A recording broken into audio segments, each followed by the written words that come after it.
안녕하세요. 저는 한순자입니다. 68살이 된 지금 저는 여러분께 제 인생에서 가장 충격적이었던 이야기를 들려드리려고 합니다. 35년 전 고아원에서 데려온 생후 6개월 된 아기를 제 아들로 키웠는데요. 그 아이가 이제 서울대병원 심장외과 교수가 되었습니다. 그런데 어느 날 갑자기 그 아이의 친부모라는 사람들이 나타나서 50억 원을 요구했어요. 35년간 키워준 대가로 50억은 적은 돈 아니냐면서 말이죠. 하지만 저는 그들을 그냥 두지 않았습니다. 오히려 그들의 인생을 완전히 무너뜨렸어요. 어떻게 그런 일이 가능했는지 지금부터 차근차근 말씀드릴게요. 그날은 평범한 화요일 오후였습니다. 제가 운영하는 교육재단 사무실에서 서류를 정리하고 있었는데 사무실 문이 거칠게 열리는 소리가 났어요. 문을 열고 들어온 사람들을 보는 순간 저는 직감적으로 알 수 있었습니다. 이상한 사람들이구나. 남자는 키가 크고 어깨가 넓었지만 어딘가 삐뚤어진 느낌이었어요. 옷차림새도 어정쩡했고요. 검은색 가죽 재킷을 입고 있었는데 여기저기 해져서 기름때가 묻어 있었습니다. 얼굴에는 술과 담배로 상한 흔적이 역력했죠. 눈이 충혈되어 있었고 코 밑에는 술 냄새가 진동했어요. 여자는 더 가관이었습니다. 노란색 염색이 부스스하게 자란 머리카락, 짙은 화장으로 떡칠한 얼굴. 하이힐 소리가 바닥에 딱딱 울려 퍼졌는데 걸음걸이부터 어딘가 어색했어요. 빨간 립스틱이 번져서 마치 광대 같아 보였습니다. 한순자 맞죠? 남자가 먼저 입을 열었어요. 목소리가 거칠고 퉁명스러웠습니다. 네, 맞는데요. 누구시죠? 저는 최대한 차분하게 대답했어요. 하지만 속으로는 이미 불길한 예감이 들고 있었죠. 우리는 조갑수 김영숙이에요. 한지훈이 친부모입니다. 그 말을 듣는 순간 제 머리가 하얘졌어요. 심장이 쿵쿵 뛰면서 숨이 막히는 듯 했습니다. 하지만 겉으로는 태연함을 유지했어요. 35년간 교육자로 살아온 제 경험이 그 순간 빛을 발했죠. 지훈이 친부모라고요? 그렇습니다. 35년 전에 어쩔 수 없이 고아원에 맡겼는데 이제 우리 아들이 훌륭하게 컸다고 들었어요. 조갑수의 말투에서 뻔뻔함이 묻어났어요. 미안하다거나 죄송하다는 말은 일절 없었습니다. 오히려 당당하기까지 했죠. 그래서 왜 여기 오신 건가요? 35년간 우리 아들 키워주셔서 고맙긴 한데요. 이제 친부모가 나타났으니까 양육비 좀 받아야 하지 않겠어요? 김영숙이 끼어들었어요. 목소리가 쉬어서 가래가 끓는 소리가 났습니다. 담배를 너무 많이 피워서 그런 것 같았어요. 양육비요? 네. 대충 계산해 봤는데 50억 정도면 적당할 것 같아요. 저는 귀를 의심했습니다. 50억이라고요? 50억이요? 한순자 씨 재산이 얼마나 되는지 우리도 다 알고 있어요. 교육재단 이사장의 부동산만 200억은 된다면서요? 50억 정도는 푼돈 아니에요? 조갑수가 비웃으며 말했어요. 그 순간 저는 이들이 얼마나 치밀하게 준비해 왔는지 알 수 있었습니다. 우리 아들 하버드 의대 보낼 돈도 있으면서 50억이 뭐가 문제예요? 제 아들은 이미 서울대 의대 교수입니다. 당신들이 버린 아이를 제가 이렇게 키웠어요. 저는 냉정하게 대답했어요. 하지만 속으로는 분노가 치밀어 올랐습니다. 어떻게 이런 사람들이 존재할 수 있을까요? 버렸다고요? 우리가 언제 버렸어요? 어쩔 수 없는 사정이 있었던 거죠. 김영숙이 히스테리를 부렸어요. 하지만 그 말투에서 거짓말이라는 게 뻔히 보였습니다. 어떤 사정이었는지 궁금하네요. 그건 경제적으로 힘들어서. 조갑수가 얼버무렸어요. 거짓말을 지어내느라 버벅거리는 게 눈에 보였죠. 35년 전 일을 지금 와서 언급하는 게 무슨 소용이에요? 중요한 건 지금이잖아요. 우리가 친부모고 한지훈은 우리 혈육이라는 사실 말이에요. 김영숙이 목청을 높였어요. 그 순간 저는 깨달았습니다. 이들에게는 아이에 대한 사랑 따위는 없다는 걸 말이죠. 오직 돈만 보고 있었어요. 지훈이한테는 말씀하셨나요? 당연히 했죠. 그런데 그 녀석이 우리를 못 알아보겠다고 하네요. 참 정 떨어지는 일이에요. 조갑수가 혀를 찼어요. 하지만 그 표정에서는 실망보다는 짜증이 더 많이 보였습니다. 그런데 우리가 유전자 검사도 했어요. 99.9% 일치한다고 나왔거든요. 김영숙이 가방에서 서류를 꺼냈어요. 정말로 유전자 검사 결과서였습니다. 저는 그 순간 현실이 무너지는 느낌을 받았어요. 하지만 동시에 이상한 점도 느꼈습니다. 이들의 행동이 너무나 계산적이고 준비가 철저했어요. 마치 사업을 하듯이 접근하고 있었죠. 지훈이가 거절했다고 하셨는데요. 그렇죠. 그래서 우리가 직접 한순자 씨한테 온 거예요. 결국 양육비는 키운 사람이 받아야 하는 거 아니겠어요? 조갑수의 논리를 듣고 있자니 어이가 없었어요. 양육비를 키운 사람이 받는다고요? 그럼 제가 왜 그들에게 돈을 줘야 하는 건가요? 잠깐만요. 양육비를 키운 사람이 받는다면 제가 왜 당신들에게 돈을 줘야 하죠? 아, 그게 우리가 친부모니까. 그러니까. 조갑수가 또 버벅거렸어요. 논리적으로 앞뒤가 안 맞는다는 걸 스스로도 알고 있었던 거죠. 정확히 뭘 원하시는 건가요? 저는 단도직입적으로 물었어요. 더 이상 이들의 엉터리 논리를 듣고 싶지 않았거든요. 간단해요. 50억만 주시면 우리는 조용히 물러날게요. 그리고 지훈이한테도 더 이상 연락하지 않고요. 김영숙이 마치 장사를 하듯이 말했어요. 그 순간 저는 확신했습니다. 이들은 지훈이를 아들이 아니라 돈벌이 수단으로만 보고 있다고 말이에요. 만약 거절하시면요? 그럼 우리도 할 수 없이 다른 방법을 써야죠. 언론에도 알리고 병원에도 가고 법적으로도 해결해야 하고. 조갑수가 협박조로 말했어요. 그 순간 저는 더 이상 참을 수 없었습니다. 나가세요. 저는 차갑게 말했어요. 뭐라고요? 나가시라고 했습니다. 지금 당장요. 이봐요, 한순자 씨. 우리 말 잘 들었어요? 50억은 정말 적은 돈이라고요. 한지훈이 의사로 평생 벌 돈 생각해 보세요. 그것도 우리 덕분에 가능한 거 아니에요? 우리 혈통이니까. 김영숙이 흥분해서 소리쳤어요. 그 말을 듣는 순간 저는 완전히 화가 났습니다. 당신들 덕분이요? 35년 전에 버린 아이를 제가 키운 게 당신들 덕분이라고요? 버렸다는 말 그만해요. 우리는 어쩔 수 없어서 생후 6개월 된 아기를 고아원에 맡기고 35년 동안 소식도 안 물어본 거군요. 그리고 지금 그 아이가 성공했다고 해서 돈을 달라고 나타난 거고요. 저는 일어서서 사무실 문을 열었어요. 나가세요. 다시는 여기 나타나지 마시고 제 아들한테도 접근하지 마세요. 한순자 씨, 제대로 생각해봐요. 우리가 법적으로 친부모라는 건 분명한 사실이에요. 원하면 친권 회복도 가능하고요. 조갑수가 마지막 카드를 꺼냈어요. 하지만 저는 전혀 흔들리지 않았습니다. 그럼 그렇게 하세요. 법정에서 봅시다. 정말 후회하실 거예요, 한순자 씨. 김영숙이 독을 품은 목소리로 말했어요. 후회하는 건 당신들이 될 겁니다. 저는 단호하게 대답했어요. 그리고 정말로 그렇게 되었죠. 그들이 나간 후 저는 한참 동안 자리에서 움직이지 못했어요. 35년 만에 나타난 친부모. 50억 원 요구. 협박. 머릿속이 복잡했지만 동시에 한 가지는 명확했습니다. 절대로 지훈이를 그들에게 빼앗길 수 없다는 것이었죠. 그날 밤 지훈이한테 전화가 왔어요. 어머니 괜찮으세요? 목소리가 심하게 떨리고 있었어요. 왜? 무슨 일이야?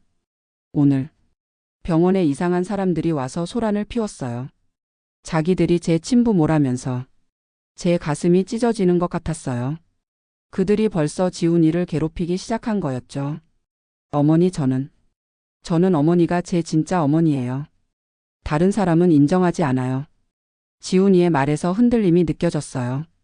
아무리 거부한다고 해도 혈연이라는 사실이 주는 충격이 있었을 거예요. 지훈아, 걱정하지 마. 어머니가 다 해결할게. 하지만 어머니, 그 사람들이 정말 제 친부모라면 친부모가 뭐가 중요하니? 35년 동안 너를 키운 사람이 진짜 부모야. 저는 확신에 찬 목소리로 말했어요. 그리고 그 순간 결심했습니다. 이 싸움에서 반드시 이기겠다고 말이에요. 다음 날부터 저는 본격적인 준비에 들어갔어요. 먼저 교육재단에서 오래 함께 일한 변호사에게 연락했습니다. 김 변호사님, 긴급한 상담이 필요해요. 무슨 일이신가요, 이사장님? 김 변호사는 제가 재단을 설립할 때부터 함께한 동료였어요. 믿을 만한 사람이었죠. 사무실에서 만난 김 변호사에게 모든 상황을 설명했어요. 조갑수와 김영숙이 나타난 것부터 50억 원 요구까지 말이에요. 이사장님, 일단 법적으로는 그들이 친부모가 맞다면 친권이 있는 게 사실입니다. 그럼 정말로 지훈이를 빼앗길 수 있다는 말인가요? 아니에요. 35년간 연락도 없었던 상황에서 갑자기 나타나서 금전을 요구하는 건 명백한 협박이에요. 게다가 지훈 씨가 이미 성인이고 가정도 있는 상황에서 친권을 주장하는 것도 현실적으로 불가능하죠. 김 변호사의 말에 조금 안심이 되었어요. 하지만 그들이 계속 괴롭힐 가능성이 높아요. 법적 대응을 준비하는 게 좋겠습니다. 어떻게요? 일단 그들의 신상과 과거 이력을 철저히 조사해야 해요. 35년 전 지훈 씨를 고아원에 맡긴 경위도 파악하고요. 그리고 최근의 협박 행위에 대해서도 증거를 수집해야 합니다. 저는 김 변호사의 조언에 따라 사립탐정을 고용했어요. 이름하여 정보 수집 작전의 시작이었습니다. 사립탐정 박 씨는 경찰 출신으로 이런 일에는 전문가였어요. 일주일 후 그가 가져온 자료를 보고 저는 경악했습니다. 조갑수 58세. 정가 5범이에요. 사기 3회, 폭행 2회. 현재 지하 도박장 단골로 빚이 20억 정도 됩니다. 20억이요? 네. 그리고 김영숙 55세. 알코올 중독으로 3번이나 병원에 입원한 기록이 있어요. 현재도 하루에 소주 2병씩 마신다고 하네요. 박 씨가 보여준 사진들을 보니 제가 본 것보다 훨씬 심각했어요. 조갑수는 도박장에서 돈을 잃고 울고불고 하는 모습이 찍혀 있었고, 김영숙은 술에 취해 길거리에서 비틀거리는 장면이 담겨 있었어요. 이런 사람들이 지훈이 친부모라고요? 더 있습니다. 35년 전 지훈 군을 고아원에 맡긴 이유도 조사했어요. 박 씨가 또 다른 서류를 내밀었어요. 당시 김영숙은 혼외 임신이었어요. 조갑수와는 그때부터 사실혼 관계였는데 둘 다 경제력이 없어서 아이를 키울 수 없다고 판단한 거죠. 게다가 조갑수는 당시에도 도박에 빠져 있었어요. 그럼 정말로 버린 거군요. 맞습니다. 고아원 기록을 보니까 생후 6개월 된 지훈 군이 영양실조 상태로 들어왔다고 되어 있어요. 혈변까지 흘리고 있었대요. 제 가슴이 아팠어요. 그 작고 아픈 아기를 제가 데려와서 밤새 돌봤던 기억이 생생했거든요. 더 조사해보니까 이들이 지훈 군을 찾은 건 최근의 일이에요. TV에서 지훈 군이 유명한 의사라고 나오는 걸 보고 접근한 거죠. 정말 돈 때문이었군요. 그리고 50억이라는 금액도 정확한 계산이 있어요. 조갑수의 도박빚 20억을 갖고 나머지 30억으로 새로운 사업을 하려는 것 같습니다. 박 씨의 보고를 들으며 저는 이들의 치밀함에 소름이 돋았어요. 동시에 분노도 치밀어 올랐죠. 이사장님, 그런데 좀 이상한 점이 있어요. 뭔가요? 이들이 지훈 군에 대한 정보를 너무 자세히 알고 있어요. 단순히 TV를 보고 알 수 있는 수준이 아니에요. 그럼 누군가 정보를 제공했다는 뜻인가요? 그럴 가능성이 높아요. 계속 조사해 보겠습니다. 그 후 며칠 더 조사한 결과 충격적인 사실이 드러났어요. 조갑수와 김영숙 뒤에는 더 큰 조직이 있었던 거죠. 이사장님, 대변일이에요. 박 씨가 급하게 연락을 했어요. 뭐가 큰일이에요? 조갑수 부부가 단순한 사기꾼이 아니에요. 뒤에 전문적인 사기 조직이 있습니다. 사기 조직이요? 네. 유명인이나 성공한 사람들의 과거를 캐내서 약점을 잡거나 이번처럼 친족 관계를 이용해서 돈을 뜯어내는 전문 조직이에요. 제 등골이 서늘해졌어요. 그럼 저희 가족이 표적이 된 거였죠. 그들이 지훈 군을 노린 건 그가 유명한 의사이면서 동시에 입양하라는 정보를 누군가 제공했기 때문이에요. 누가 그런 정보를 알고 있죠? 그게 문제예요. 입양 관련 기밀 정보인데 이걸 알 수 있는 사람은 많지 않거든요. 그 순간 저는 깨달았어요. 이 싸움이 생각보다 훨씬 복잡하고 위험할 수 있다는 걸 말이에요. 하지만 동시에 더욱 결연해졌습니다. 이런 사람들에게 절대로 지훈이를 내줄 수 없었어요. 박 씨, 조사를 계속해 주세요. 그리고 가능하면 그들의 일거수일투족을 감시해 주세요. 알겠습니다. 그런데 이사장님도 조심하세요. 이런 조직들은 목적을 위해서는 수단과 방법을 가리지 않거든요. 박 씨의 경고는 곧 현실이 되었어요.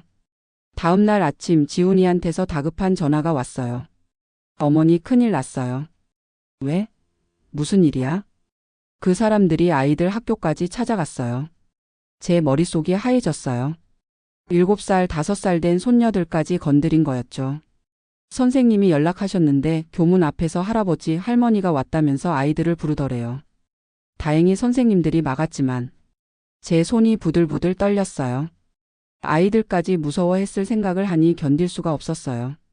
지금 당장 아이들 데리러 가. 그리고 당분간 학교에 안 보내도 돼. 어머니, 이거 정말 심각한 것 같아요. 경찰에 신고해야 하지 않을까요? 그래. 지금 당장 신고해. 하지만 경찰 신고는 별 효과가 없었어요.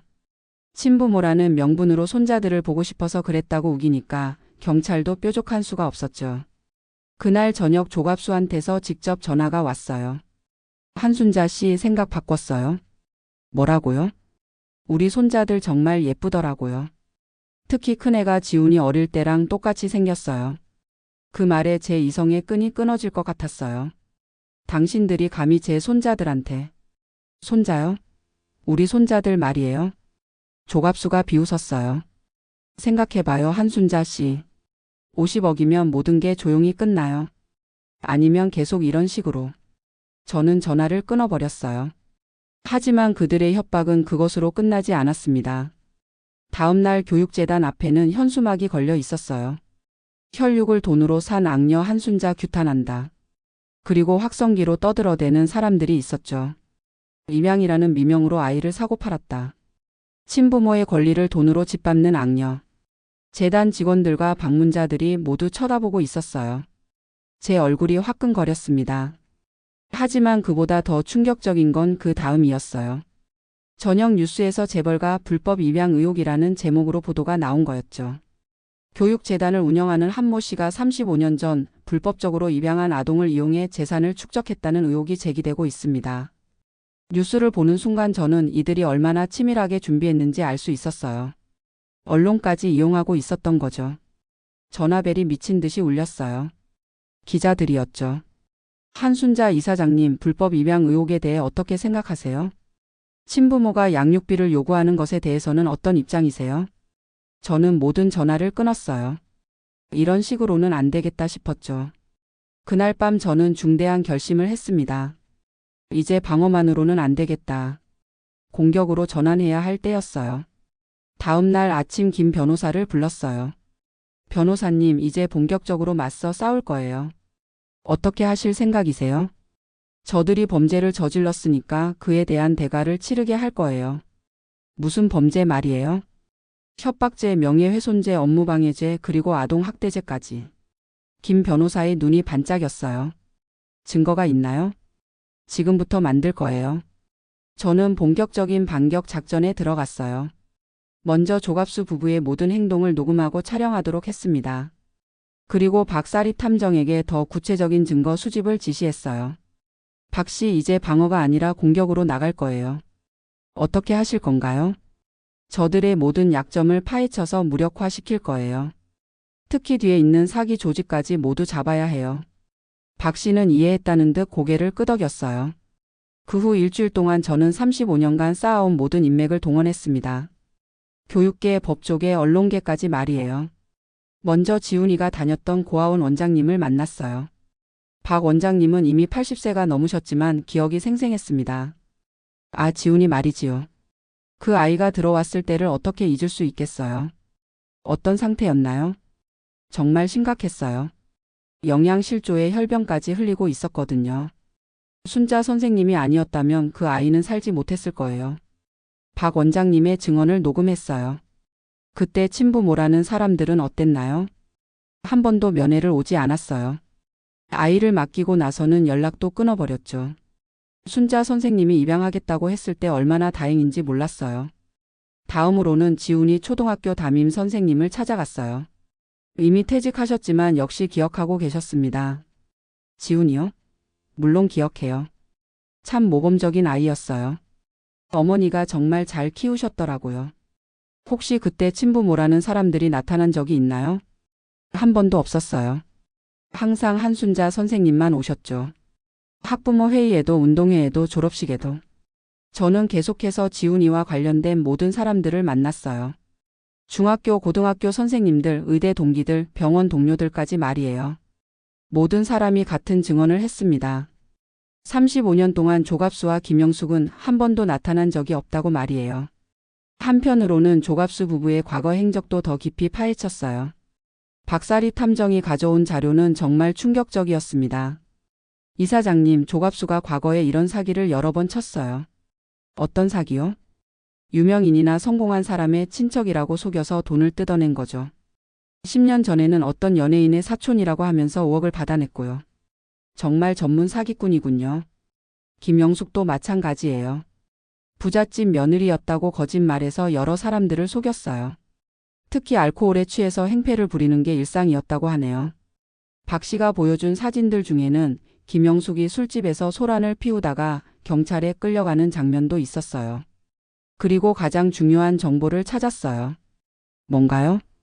조갑수 부부가 지훈 군의 정보를 얻은 경로를 알아냈어요. 제 심장이 빨리 뛰기 시작했어요. 누구한테서요? 고아원 출신 직원 중 한 명이에요. 현재는 다른 복지시설에서 일하고 있는데 돈을 받고 개인정보를 넘겨준 거죠. 그럼 그 사람도 공범이군요. 맞습니다. 이미 증거도 확보했어요. 통화 녹음과 금전 거래 내역까지요. 저는 이제 충분한 무기가 생겼다고 생각했어요. 하지만 아직 더 중요한 일이 남아 있었습니다. 조갑수 부부 뒤에 있는 사기 조직을 완전히 무너뜨려야 했어요. 박 씨, 그 사기 조직에 대해서 더 자세히 알아봐 주세요. 이미 조사 중입니다. 생각보다 규모가 큰 조직이에요. 전국적으로 이런 사기를 치고 다니는 것 같습니다. 그런 피해자가 우리만이 아니군요. 그렇죠. 다른 피해자들도 찾고 있어요. 함께 대응하면 더 효과적일 것 같습니다. 며칠 후 박 씨가 놀라운 소식을 가져왔어요. 이사장님, 대박이에요. 뭐가요? 이 사기 조직의 다른 피해자들을 찾았는데 그 중에 검사도 있어요. 검사요? 네. 부산지검 김 검사인데 비슷한 수법으로 당했대요. 자신의 가족 관계를 이용해서 협박을 받았다고 하네요. 이거야말로 하늘이 도운 일이었어요.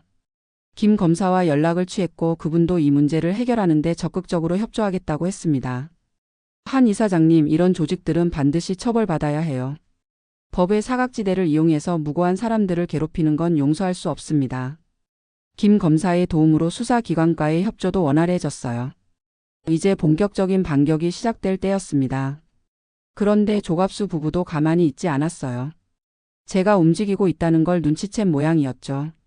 어느 날 밤 집 앞에 검은색 승용차가 나타났어요. 차에서 내린 건 조갑수와 그의 일당들이었습니다. 초인종이 요란하게 울렸어요. 한순자, 나와요. 조갑수가 소리쳤습니다. 지금까지 우리가 참아준 건데 더 이상은 안 돼요. 저는 문을 열지 않았어요.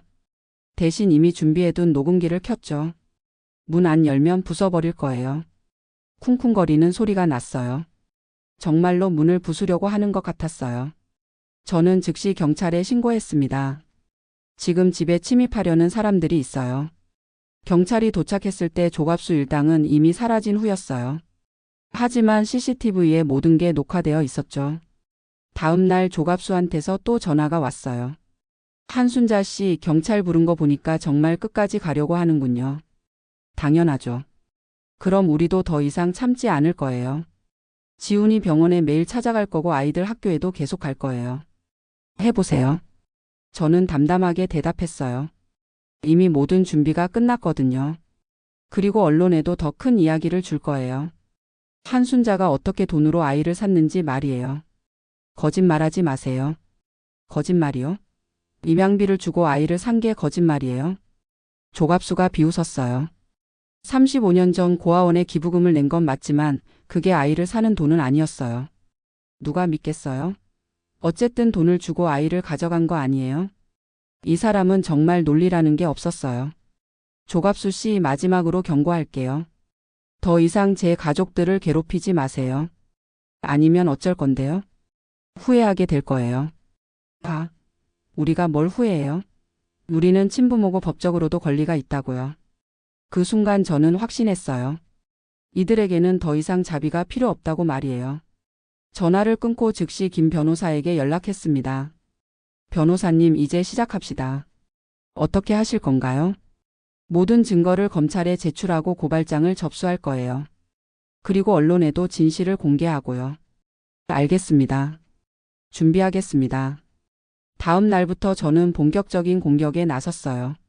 먼저 검찰에 조갑수와 김영숙 그리고 그들의 일당에 대한 고발장을 제출했습니다. 협박죄, 명예훼손죄, 업무방해죄, 아동학대죄, 주거침입 미수죄까지 모든 제목을 다 넣었어요.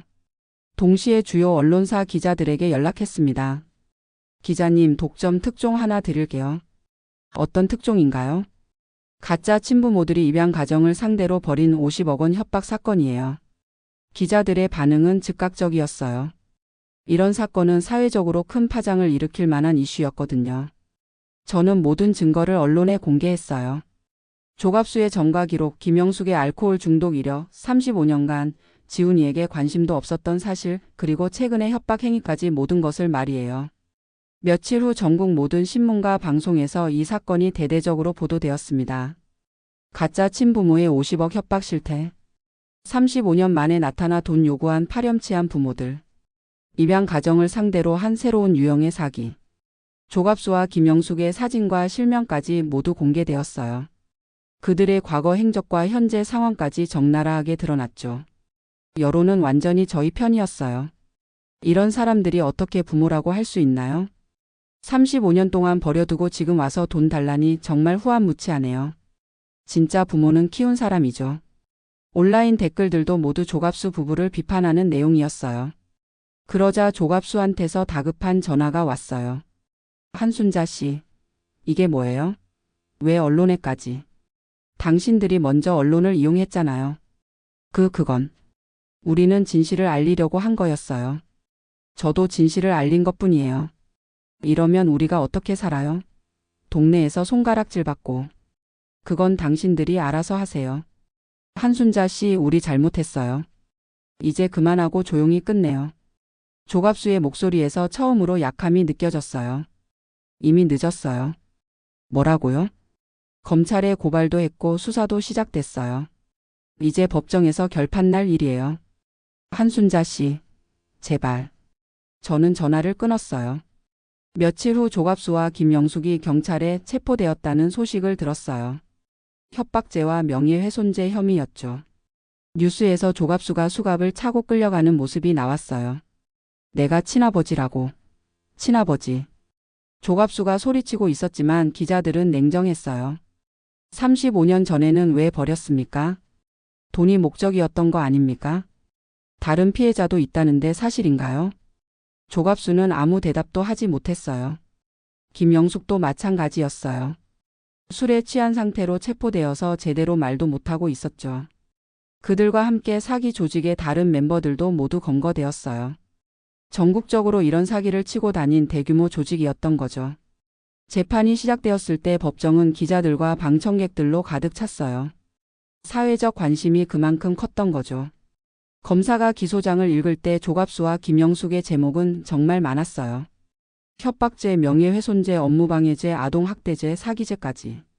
게다가 상습적으로 이런 범죄를 저질렀다는 것도 밝혀졌어요. 제가 증인으로 법정에 섰을 때는 정말 떨렸어요. 하지만 35년간 지훈이를 키우면서 느꼈던 사랑을 생각하니 용기가 났죠. 증인은 피고인들이 처음 찾아왔을 때 어떤 느낌이었습니까? 검사가 물었어요. 처음부터 이상했어요. 35년 동안 소식도 안 물어본 사람들이 갑자기 나타나서 돈을 요구하니까요. 피고인들의 목적이 무엇이라고 생각하십니까? 오직 돈이었어요. 아들에 대한 사랑이나 그리움 같은 건 전혀 느낄 수 없었어요. 조갑수의 변호사가 반대 신문을 했어요. 증인께서는 지훈 씨를 키우면서 고아원에 기부금을 내지 않으셨습니까? 네, 냈어요. 그럼 결국 돈으로 아이를 산 게 아닙니까? 그 순간 저는 정말 화가 났어요. 기부금은 고아원 운영을 위한 거였어요. 아이를 사는 돈이 아니라요. 그리고 35년 동안 지훈이를 키우는데 든 돈이 얼마인지 아세요? 그것과 이것은 다른 문제 아닙니까? 다르지 않아요. 진짜 부모는 아이를 위해 모든 것을 희생하는 사람이에요. 돈만 보고 나타나는 사람이 아니라요. 법정이 조용해졌어요. 제 말에 모든 사람이 집중하고 있었어요. 35년 전 생후 6개월 된 지훈이가 영양실조와 혈변으로 고생할 때 저는 밤새 간병했어요. 첫걸음을 뗄 때도 첫말을 할 때도 아플 때도 기쁠 때도 항상 함께 했어요. 그게 진짜 부모가 하는 일이에요. 조갑수와 김영숙은 고개를 숙이고 있었어요. 지훈이도 증인으로 섰어요. 제게는 한순자 선생님이 진짜 어머니예요. 35년 동안 저를 사랑으로 키워주신 분이거든요. 피고인들에 대해서는 어떻게 생각합니까? 저는 그분들을 부모라고 생각하지 않아요. 돈이 목적인 사람들을 어떻게 부모라고 할 수 있겠어요? 고아원 박 원장님도 증언했어요. 지훈이가 들어왔을 때 정말 심각한 상태였어요. 친부모라는 사람들은 아이를 맡기고 나서 한 번도 안부를 묻지 않았어요. 한순자 선생님이 아니었다면 그 아이는 살지 못했을 거예요. 증인들의 증언이 이어질수록 조갑수와 김영숙에게 불리해졌어요. 마지막에 조갑수가 최후 진술을 했어요. 저희도 어쩔 수 없는 사정이 있었어요. 경제적으로 힘들어서. 하지만 판사는 냉정했어요. 35년 동안 단 한 번도 안부를 묻지 않았던 것에 대해서는 어떻게 설명하시겠습니까? 그리고 최근에 피해자에게 50억 원을 요구한 것은 어떤 근거에서입니까? 조갑수는 대답하지 못했어요. 김영숙은 아예 울고불고 하면서 우리도 어쩔 수 없었다고만 반복했어요. 재판이 끝나고 선고일이 되었을 때 법정은 다시 10,000원이었어요.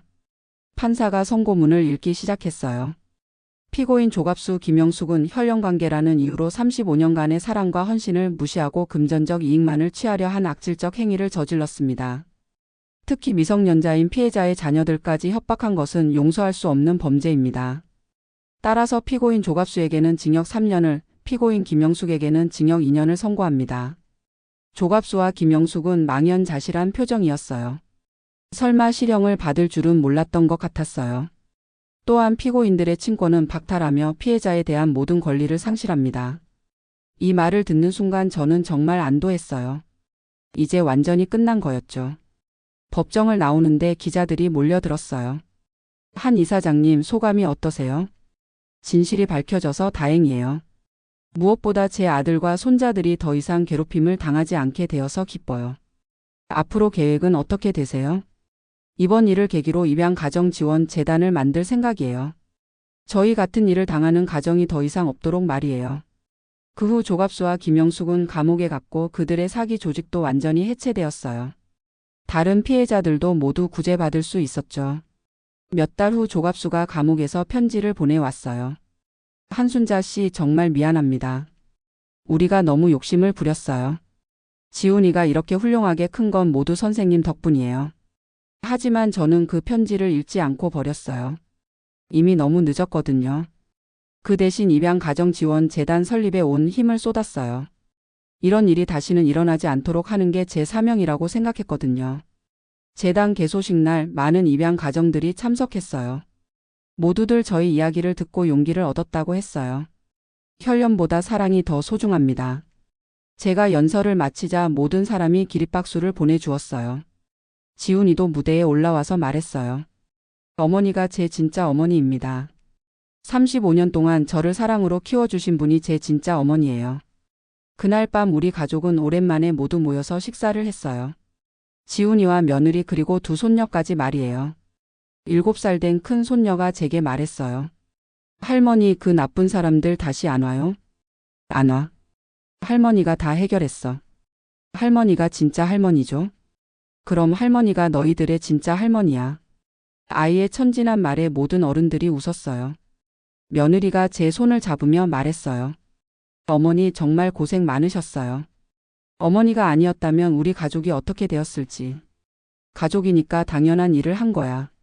지훈이도 제 곁에 앉으며 말했어요. 어머니 평생 보답하며 살겠어요. 보답은 무슨?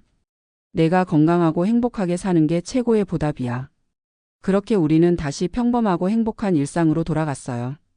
하지만 저는 이 일을 통해 많은 것을 배웠습니다.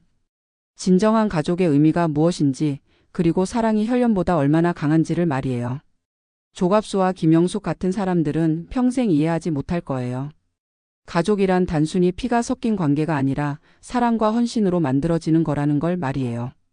지금도 가끔 그들이 생각날 때가 있어요. 하지만 더 이상 분노하지는 않아요. 오히려 불쌍하다는 생각이 들죠. 진정한 사랑이 무엇인지 모르고 살아가는 사람들이니까요. 대신 저는 앞으로도 계속 입양 가정들을 도울 거예요. 저희 같은 아픔을 겪는 가족들이 없도록 말이에요. 그리고 제 진짜 가족인 지훈이와 함께 행복하게 살 거예요. 혈연보다 더 강한 사랑의 끈으로 맺어진 진짜 가족과 함께 말이에요.